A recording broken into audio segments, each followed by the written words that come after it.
Chemistry biology नंतर आता physics पेपरफुटी प्रकरणामध्ये पुण्यातून आणखी एका प्राध्यापिकेला अटक करण्यात आली आहे। नीटचा पेपर सेट करणारे फिजिक्स, केमिस्ट्री आणि बायोलॉजी असे तिन्ही विषयांचे प्राध्यापक हे पुण्यातलेच आहेत आणि पेपरफुटी मागे त्यांचाच हात असल्याचं समोर आलेलं आहे। त्यामुळे पेपरफुटीचं केंद्रबिंदू पुणे असल्याचं आता समोर येत आहे। नीट पेपरफुटी प्रकरणामध्ये पुण्यातील मनीषा हवालदार या आणखी एका प्राध्यापिकेला सीबीआयनं अटक केली आहे। मनीषा हवालदारन नीटचा फिजिक्सचा पेपर फोडलाय।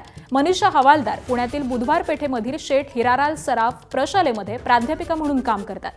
त्याबरोबरच त्या एनटीएच्या पेपर सेट करणाऱ्या कमिटीवरती देखील काम करत होत्या आणि सीबीआयनं याआधी केमिस्ट्री विषयाचा पेपर फोडल्याप्रकरणी, पीव्ही कुलकर्णी बायोलॉजी विषयाचा पेपर फोडल्याप्रकरणी प्राध्यापक मनीषा मांढरे यांना अटक केलेली आहे आणि आता फिजिक्सचा पेपर फोडणाऱ्या मनीषा हवालदार यांनाही अटक केल्यामुळे नीटच्या परीक्षेमधील तिन्ही विषयांचे पेपर सेट करणारे पुण्यामधील प्राध्यापक आता अटकेत आलेले आहेत। त्यामुळे पुण्यातील शिक्षण क्षेत्रामध्ये यामुळे मोठी खळबळ उडाली आहे।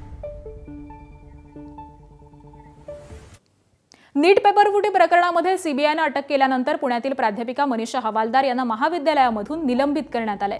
मनीषा हवालदार या पुण्याच्या बुधवार पेठेमधील शेठ हिरालाल सराफ प्रशालेमध्ये प्राध्यापका होत्या। येत्या 30 जूनला त्या निवृत्त देखील होणार होत्या। एनटीएमध्ये पेपर सेट करणाऱ्या कमिटीवरती काम करताना मनीषा हवालदारनं फिजिक्सचा पेपर फोडल्याचा आरोप आहे।